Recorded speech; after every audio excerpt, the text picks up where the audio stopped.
want to welcome you to our committee. So what we're going to do is have you present the updated version of the governor's budget request, and just have you introduce yourselves and start. Thank you, Madam Chair. Good afternoon, Madam Chair and members. Dennis Olson, Commissioner of the Minnesota Office of Higher Education. Madam Chair, thank you for the opportunity to have the Office of Higher Education back to the committee to provide the committee with a brief overview of the governor's revised budget recommendations for the upcoming biennium. The governor has proposed a total increase for for higher education of $164.684 million for the biennium. The governor is requesting an additional $7.147 million over the original budget request recommendation. For the University of Minnesota, $51.034 million increase, which represents a 3.9 increase over base, 3.9% increase over the base. That's an additional $11.854 million over the original governor's recommendation. For the Minnesota State Colleges and University System, $64.798 million increase, which represents a 4.5% increase over the base, and that's a total of $13.194 million over the original governor's budget recommendation. For the Office of Higher Education, the request is $48.852 million of increase, which is a 9.5% increase over the base. The governor's budget recommendation addresses affordability through the Minnesota State Grants program. There's a significant investment in the state grant program representing $43.076 million over the biennium. This results in a new calculated average grant increase of $275 for all 80,793 current grant recipients. The new investment will also welcome an additional 2,868 new grant recipients. Pell Grants and the state grants cover 100% of tuition and fees for full-time students from families making up to $45,000 a year who are enrolled at Minnesota State Colleges, our two-year colleges, and up to $40,000 a year at Minnesota State Universities, our four-year colleges within the Min-State system. There are increased state grants for 500 underserved students that are currently not receiving Pell Grants. Now, the governor's budget also increases chance of success in education and work for lower and middle income students, and 38% of state grant recipients currently are students of color or indigenous students. There's 5 main components of the state grant recommendation in the governor's revised budget. Number 1 is to increase the living and miscellaneous expense allowance, the LME, as well as decrease the assigned family responsibility, or the AFR. There's also a fill-in for unawarded Pell Grants for underserved students. We're also proposing, the governor's proposing coverage of child care expense as a supplement to the state grant. And finally, a communications campaign focused on affordability and available financial aid, and that would be at the Office of Higher Education. The distribution of state grant by sector is represented in the pie chart on the right side of the slide. For the Min-State 2 years, it's $19.930 million, which represents 34% of the recommended increase. Minnesota State 4 years, $11.089 million, representing 19%.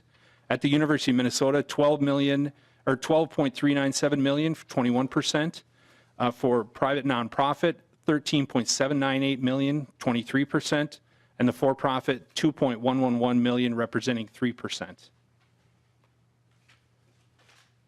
Regarding the increase in living and miscellaneous expense allowance, increase to the LME is 100% of poverty to ensure that students have a minimum standard of living and additional resources to pay for necessary books and supplies, while at the same time not having to compromise food and housing expenses. This moves the LME from 101% of poverty, representing a total of 9,422 in fiscal 20, to 108% of poverty, representing $10,117 in fiscal 20. And the fiscal 21 numbers are there respectively. Madam Chair and members, for the record, my name is Meredith Fergus. I'm Manager of Financial Aid Research and SLEDs for the Office of Higher Ed. The governor does keep the recommendation to lower the assigned family responsibility. The recommendation is 5 percentage points. As you remember, this helps low-wage working adults and middle-income families receive additional state grant assistance in paying for education. So as you can see in the chart or in the table on the bottom of the slide, it moves the modifiers from 0.84 for dependent students to 0.79, and then comparable 5 percentage point reductions for independent students with and without children. In terms of the other components of the state grant recommendation, the governor's revised proposal keeps the fill-in for unawarded federal Pell Grants. The revised estimate is that this would cost approximately $3.6 million for the biennium and covers 500 new recipients. This fill-in grant would range from $100 to $6,195 for the year. The proposal does continue to amend the state grant award calculation to discontinue the subtraction of unawarded Pell Grants for the specified groups, those without a high school diploma and those not meeting the citizenship criteria under federal law. In addition, we also keep the communications campaign, which will help inform students, working adults, and families about expected college costs. And this was approximately $750,000 for the biennium, $500,000 in the first year, and $250,000 ongoing. In addition, Ms. Fergus, could you just slow down your rate of speech? That would be helpful for me. Thank certainly, you. Madam Chair. The final component of the policy is to administer a pilot program for including child care expenses as a component of the state grant.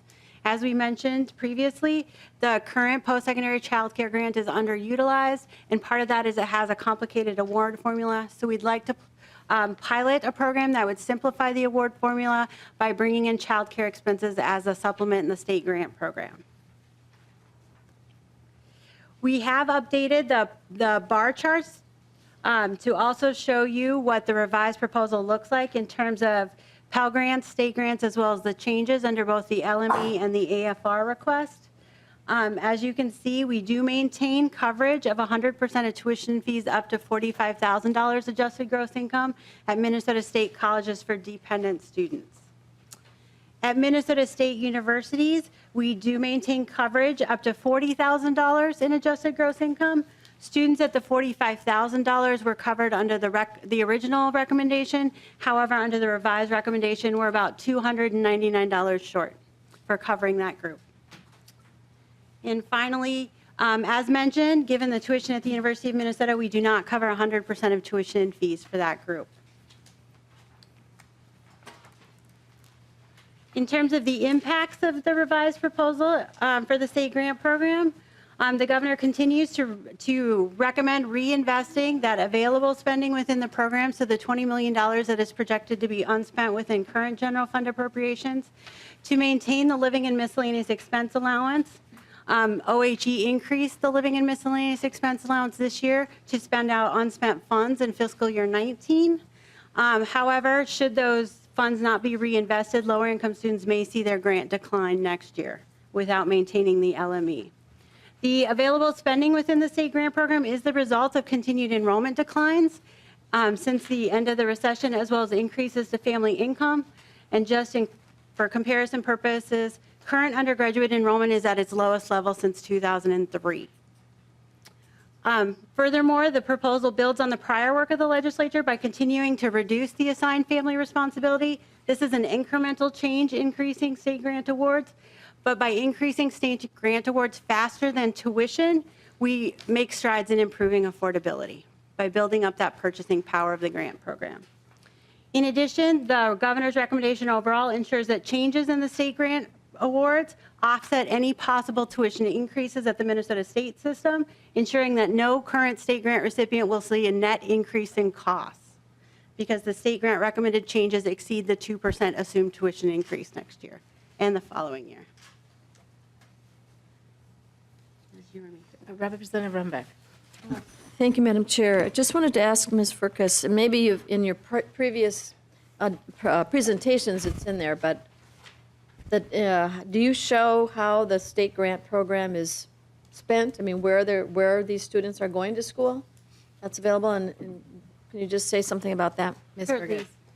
Madam Chair and Representative, I believe it's actually in the back of your slides. It is on page 11, slide 22. There's a table. I believe it's included in the handout. So what we have in this table on the left side are the base numbers. So you can see under just the state grant award formula in law for next year, the number of recipients, for example, 44% of recipients are expected to be at Minnesota State, and they will receive $30.45 million under the base award. After the governor's budget, we maintain 44% of recipients, and the dollars to mid-state increase by $9.64 million in the first year of the biennium, which is 19% of funding. Just a note on this table, the state grant award formula does recognize different tuition, so 2-year students are funded at a lower level than 4-year students.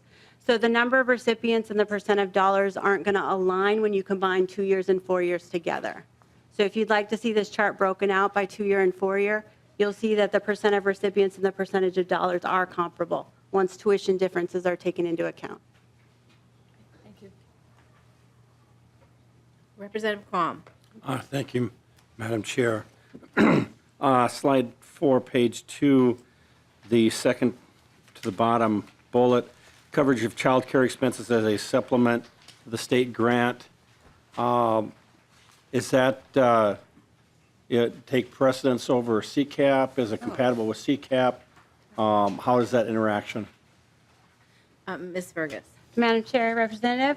So students cannot double dip. So if a student is eligible for CCAP, they are not eligible for the post-secondary child care grant or this supplement through the Office of Higher Education.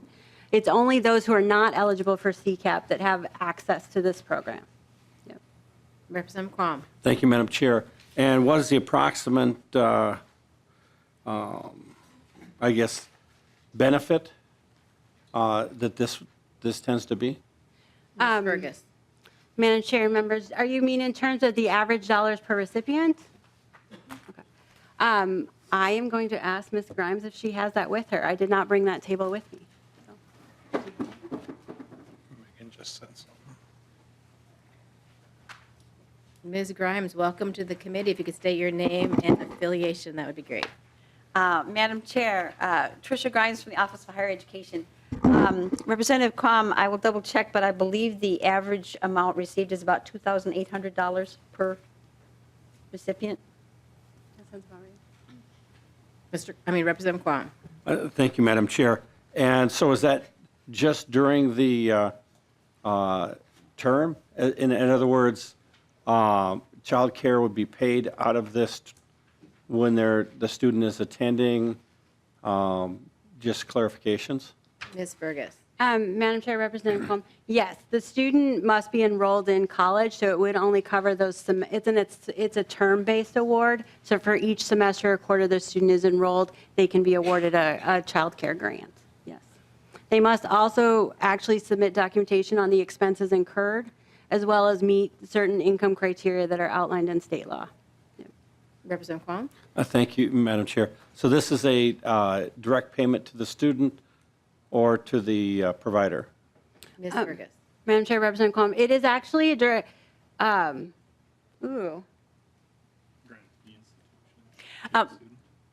Chair, Grimes. I believe it is included in the student's financial aid award, so the money first goes to the institution, and once all their tuition and fees are paid, then any overage can go to the student. But the student does have to provide documentation that they actually paid that amount to the child care provider. Ms. Fergus. Madam Chair and Representative Combs, I would add that actually the provider has to sign a form verifying they were paid as well. Representative Quam. Thank you, Madam Chair. And then on the next page, slide 6 indicates that a independent student with children, the proposed modifier is still 36% greater than, without children. And I'm just curious as to, the validity of that calculation. Madam Chair, Representative Ms. Quam.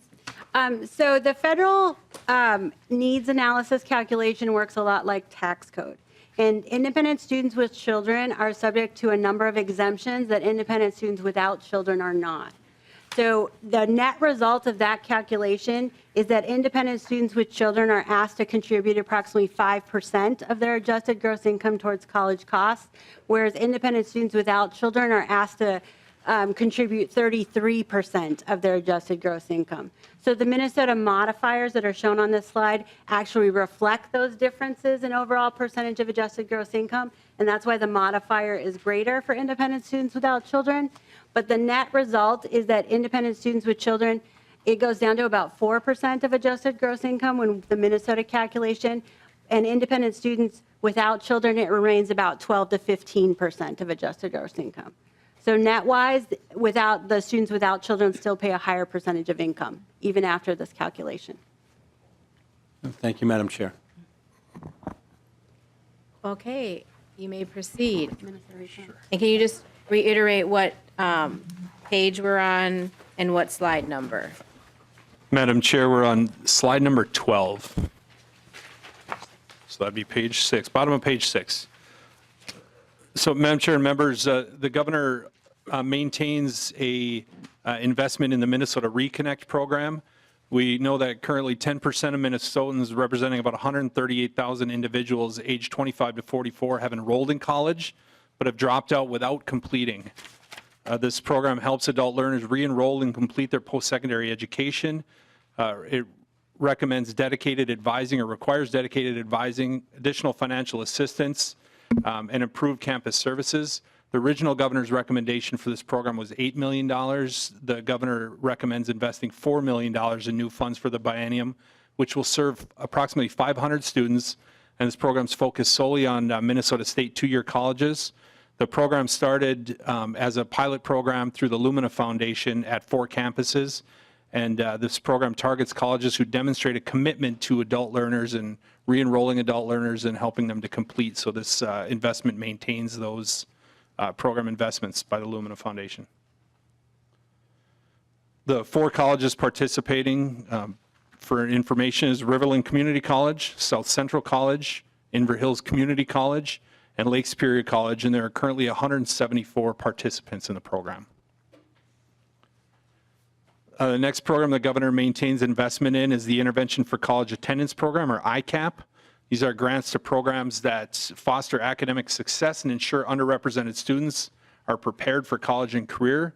Governor recommends investing $336,000 for the biennium, which is a 25% increase in the current appropriation. The first increase in funding in this program recommended by the governor since 2008. This reaches more students and targeted specific high-need student populations. And grant recipients include nonprofits, post-secondary institutions, independent school districts, and professional associations. And then the Summer Academic Enrichment Program is also a maintained investment by the governor through the recommendation. We know that summer vacation takes a toll on students' knowledge and skills. We know that students from low-income families, according to the research, are especially vulnerable to summer melt and find it difficult to catch up the following year. So the governor recommends an additional $250,000 increase for the biennium for the Summer Academic Enrichment Program, and scholarship students average about $878. With the investment, up to 250 additional elementary and secondary students will receive scholarships to attend approved summer academic programs. Take slides. Slide Ms. Fergus. 16 represents the governor's continued recommendation to expand the statewide longitudinal education data system and to provide sustained state funding for the early childhood longitudinal data system. The recommendation stays at $2 million for the biennium. These systems are used to measure outcomes for Minnesota students as well as the performance of state-funded programs. It allows, the data that's produced allows policymakers, educators, and parents to make informed decisions and to identify barriers to education and employment. Specifically for the early childhood system, these dollars are replacing expiring federal funds, and without replacement, the early childhood system would cease to operate. Okay, and then Ms. Fergus, so the SLEDS part, that's for the statewide longitudinal education data system. What is that? Is the $2 million for expansion or just to maintain it? Oh, Madam Chair, the $2 million represents both recommendations. So of that $2 million, $1.7 million is for the early childhood system, and approximately $300,000 is for the SLED system. The $300,000 is to add an additional IT staff person as a business analyst, as well as to purchase some new data so that we can kind of keep up with demand.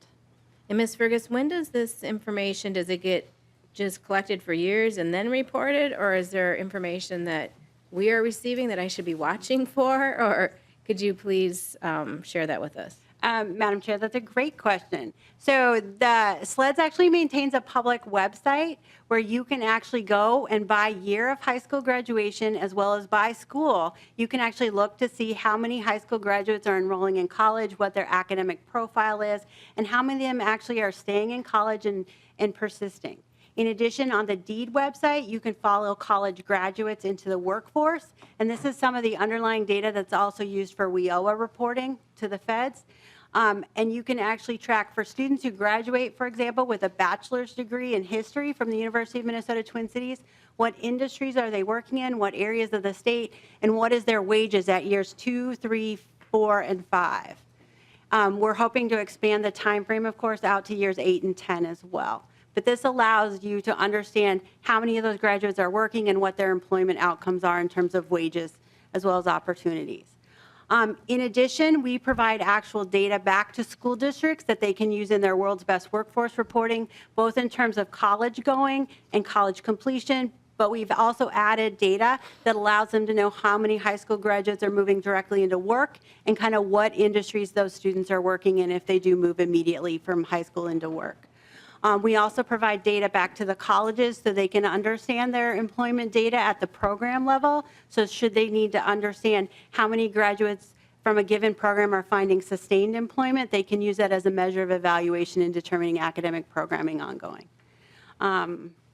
We also invest in a number of research projects. So for example, we study the outcomes of students who are in developmental education and how many of them, what areas of developmental education they need assistance in and what their outcomes are compared to similar students who do not need developmental education. We've also studied the impact of dual credit. We know that students involved in a variety of forms of dual credit enroll in college at higher rates and complete college at higher rates in Minnesota. There's a number, you will see a press release in the coming days. We did just finish a study that examined the post-secondary outcomes for students identified as homeless in K-12. So for those students who receive the McKinney-Vento homeless flag, we studied the percent of students who make it to high school graduation, how many go on to college, and how many have completed college if they were enrolled in high school in grades 2005 through 2011. That study is a little bit of a downer, because there are approximately 2,000 ninth graders who are identified as homeless in high school, and the study found that less than 10% of them actually finish college within a decade. So, Okay, I'm glad I asked. Thank you. Representative Quam. Thank you, Madam Chair. And noticing on slide 15 that about 12.2% overhead, you're adding $250K. The average scholarship is $878, so that 12.2% goes where? Ms. Fergus. Madam Chair, Representative Clark, I think so now.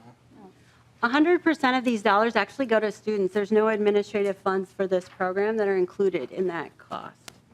Representative Quam. Thank you, Madam Chair. Then the up to 250 actually would be larger than that.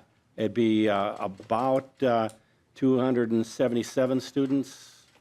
I was just wondering why that, the math didn't work out on that. Madam Chair, Representative Kwan, the 878 is what we actually paid out last year. In determining the 250, we did assume that costs will likely increase a little bit and those grant amounts will go up for next year. And so it's a little bit of a kind of a price increase. Representative Thank Quam. you. Madam Chair, on 216, the slide that you were just discussing in the data, it's interesting data. Does it ever get fed back to the school districts, the proportionality, and what remedial courses their students are taking so they can look at how they can actually improve delivery of skills and capabilities? Ms. Fergus? Madam Chair, Representative Kwong, yes. The school districts can actually get the information in a couple of ways. We are in the process of creating a new website that will allow an interactive drop-down with detailed level data at the school district. We do provide a summary report on developmental education on the sleds.mn.gov website.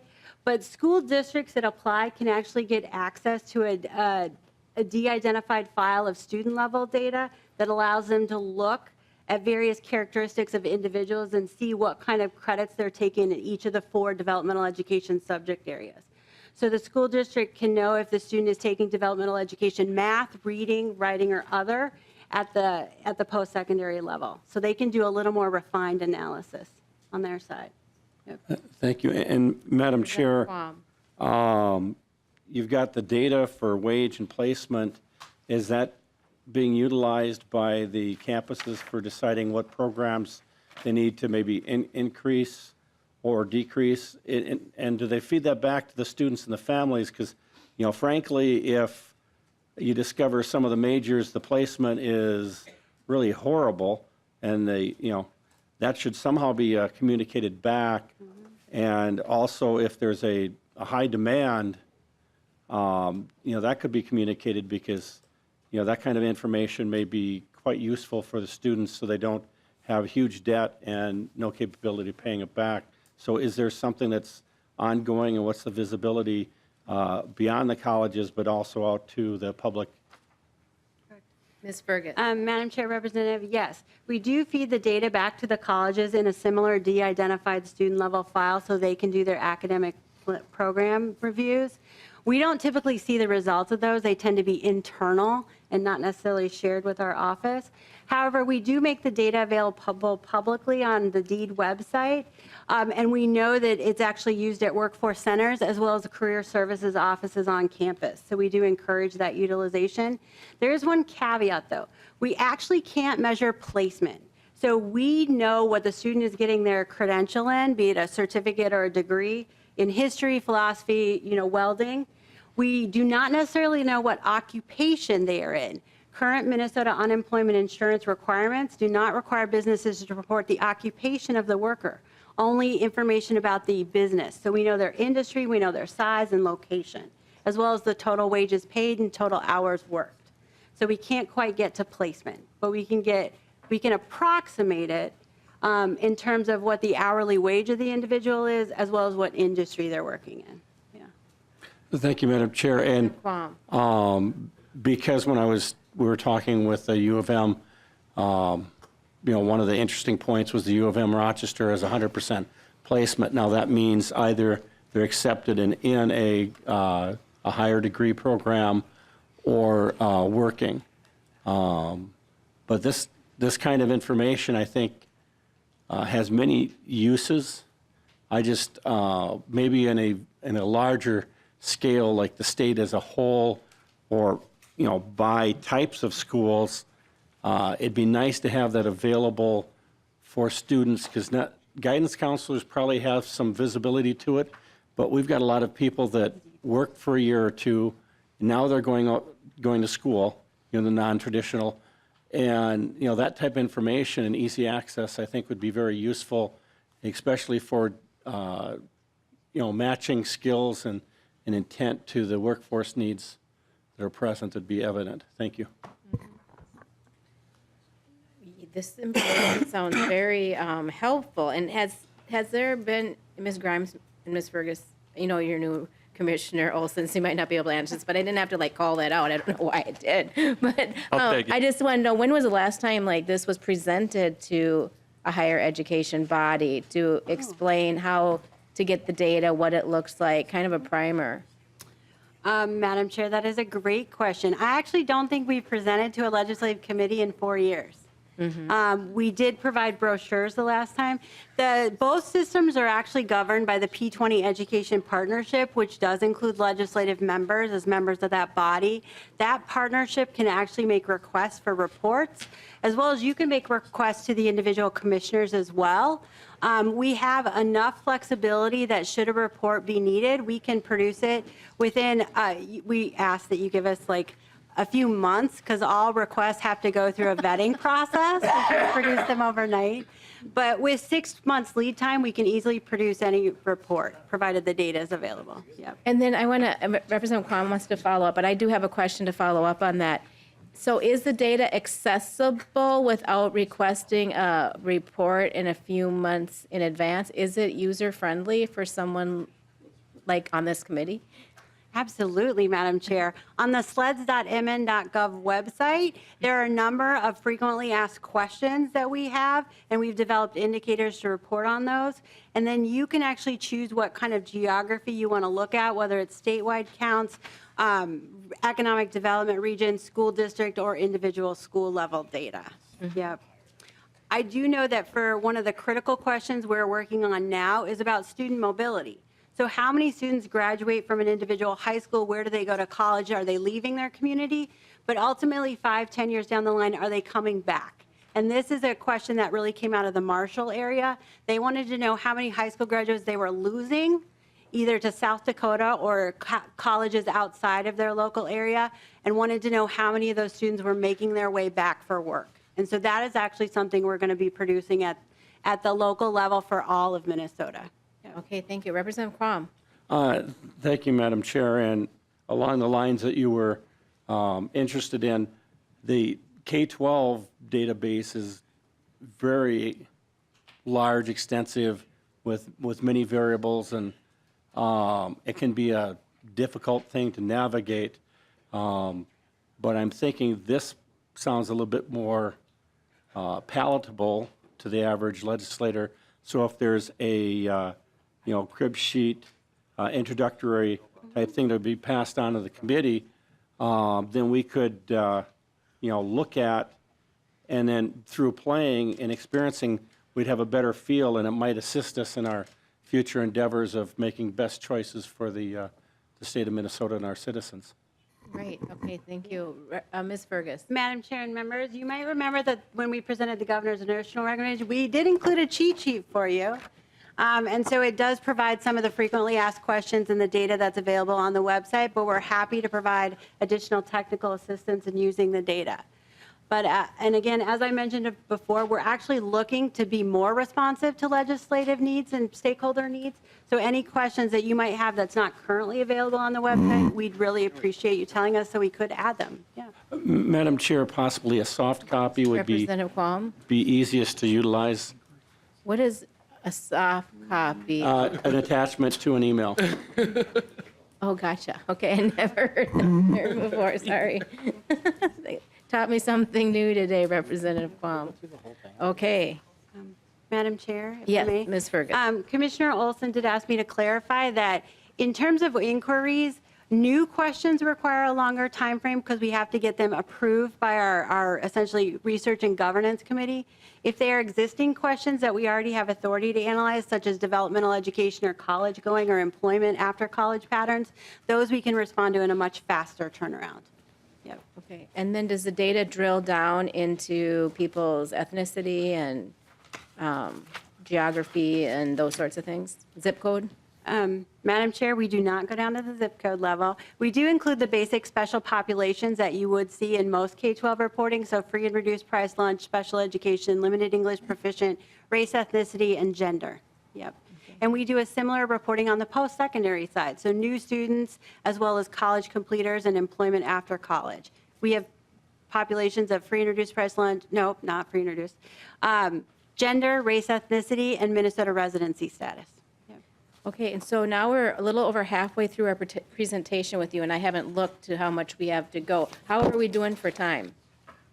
Madam Chair, I think we have actual 4 slides left, 4 or 5 slides, and I know you have another bill on the Right. agenda here, so we'll move quickly through. And yeah, we may have member questions after as well. So no rush, we're doing fine. So are we on page 17 now? Is that where we're starting? Yes, Madam Chair. Not page 17, page 9, slide 17. Correct. On the hard copy. So, Madam Chair, on behalf of the University of Minnesota, the governor is recommending continuing to support education, research, and outreach at all 5 of the University of Minnesota system campuses. The governor is recommending a $51.034 million increase for the core services for the biennium, and again, that represents a 3.9 increase in the base. The governor is also still committed to the capital investment, including $28 million for the Child Development Building on the Twin Cities campus, $4.3 million for the renovation of the A.B. Anderson Hall at UMD, and the $117.7 million for HEAPR request. On behalf of Minnesota State, the governor's investment is, of course, focused on supporting high-quality, affordable education at the 7 state universities and 30 community and technical colleges in the Min-State system. The governor is now recommending $64.798 million increase for the biennium, again representing a 4.5 increase over the base.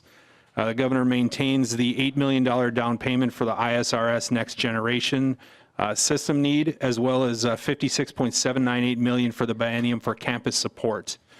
We know the ISRS Next Generation system supports the finance, accounting, and human resource software needs of the system, as well as student systems for applications, registration schedules, financial aid, transcripts, and more. The governor also still continues to maintain the support for 100% of Min-State's HEAPR requests at $150 million. And can I just ask you a question regarding the ISRS Next Generation funding? So it's a down payment. So do you have any projection on how the payment would be handled in the future to cover the cost, not cover the cost? Do you have any forward planning on that?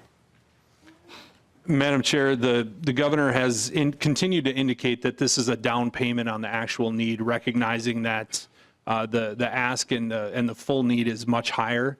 I believe information from the system had I believe a little over a $17 million need in the first year. And so our understanding is that those costs would either be absorbed by the system or unfortunately have to be passed along to the campuses. But the governor has made a commitment to continuing to invest in the system until the system is fully up to speed. Okay. Go ahead. Well, so what's the next? The next slide is number 8. No, you got it. That's right. We're in the end. So what we're going to do now is ask for the next 15 minutes or so, maybe 20, ask members if they have any questions, and then also ask if there's anyone in the public here who would like to testify regarding this budget.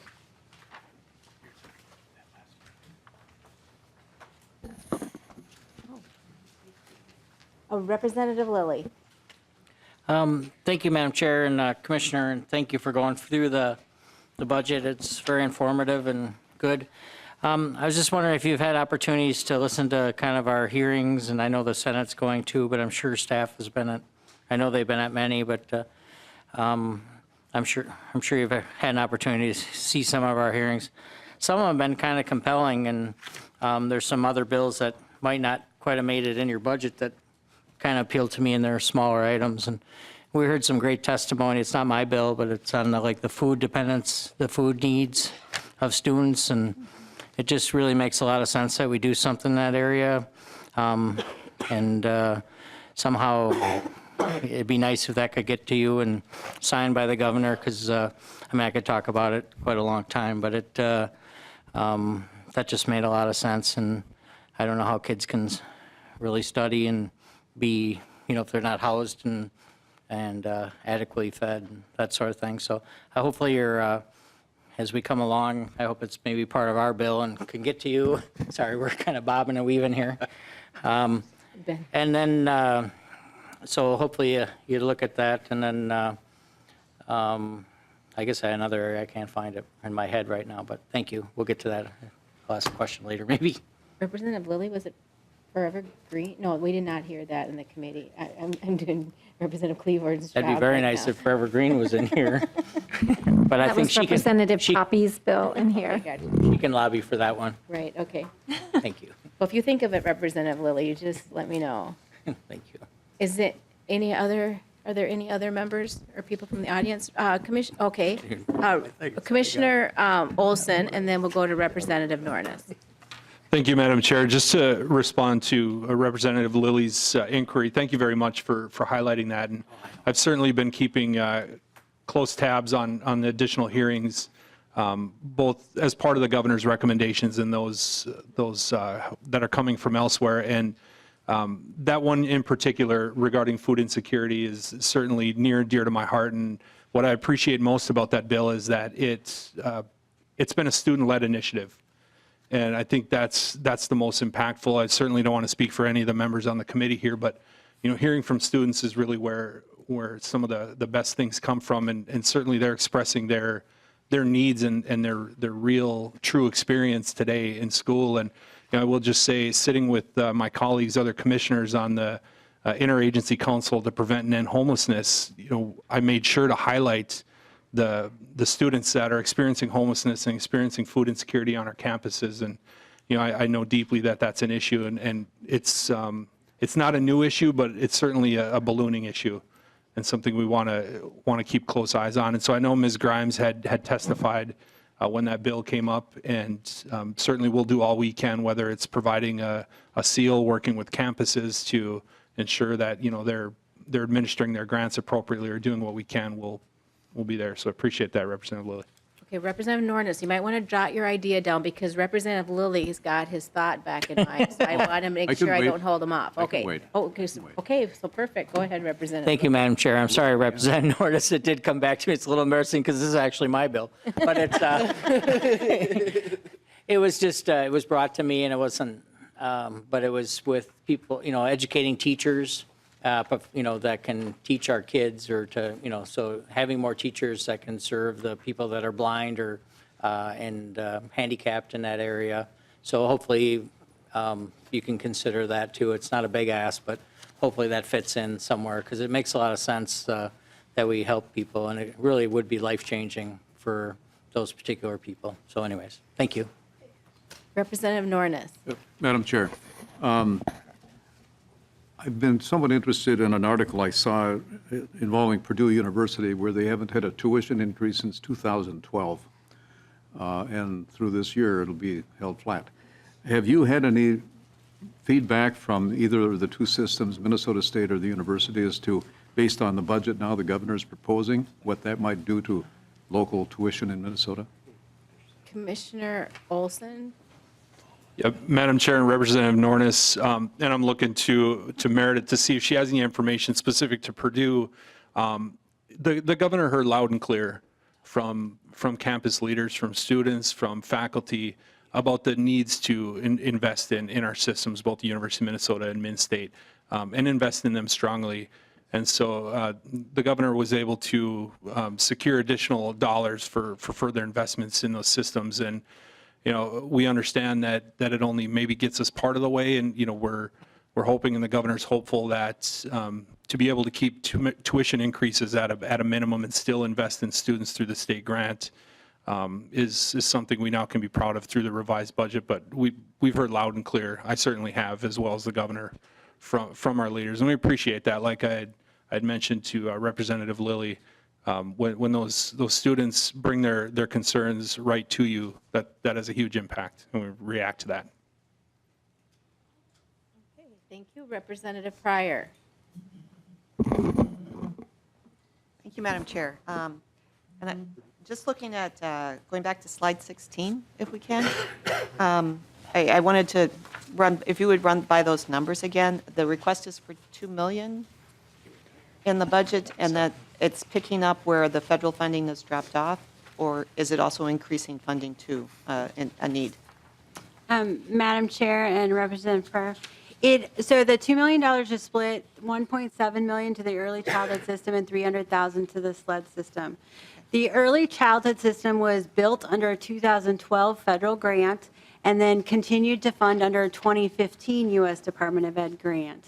In addition, the Office of Higher Education transferred approximately $300,000 in funding in the current biennium to maintain IT infrastructure for that program from the SLED system over. We're not going to be able to maintain that transfer going forward.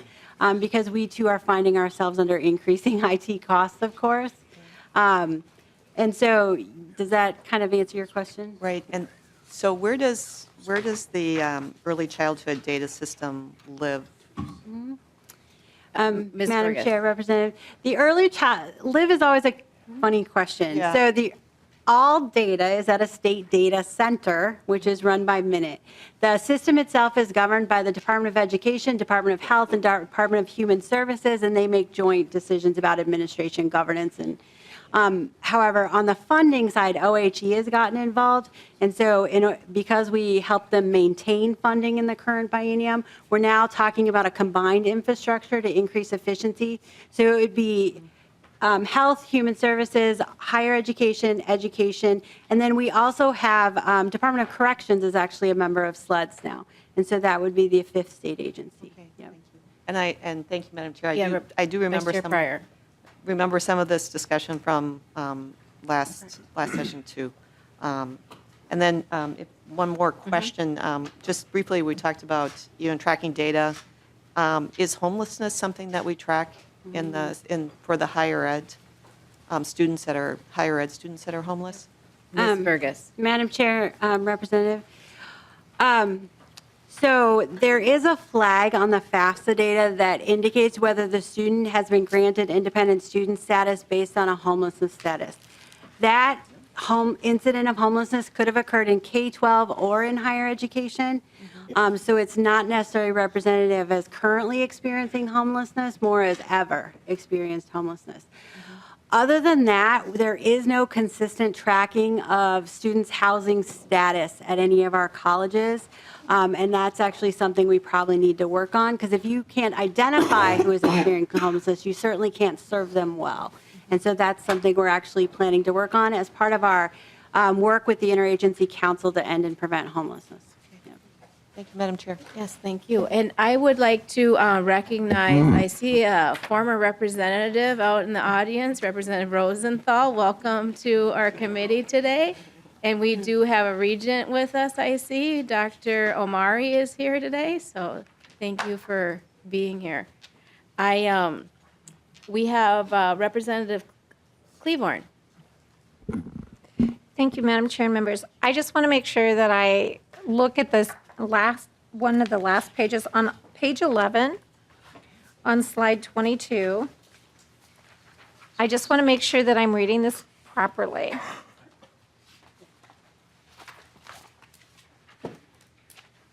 So as I'm reading it, the Minnesota four-year universities are receiving 42.3% of the state grant money in your formula. The University of Minnesota is getting 69.7 million in the state grant. And then the nonprofit institutions will be receiving an estimated 77.3 million. Is that correct? Madam Chair, Representative Cleaver, no. Okay, perfect. The Then explain total, that to me. so for example, if you look at the for-profit line, the 5.13 includes the $1 million that was increased. It doesn't, okay, It so does. it's not an additional, that 70.51 is including the 6.86 million. Okay, so just hold up here a second.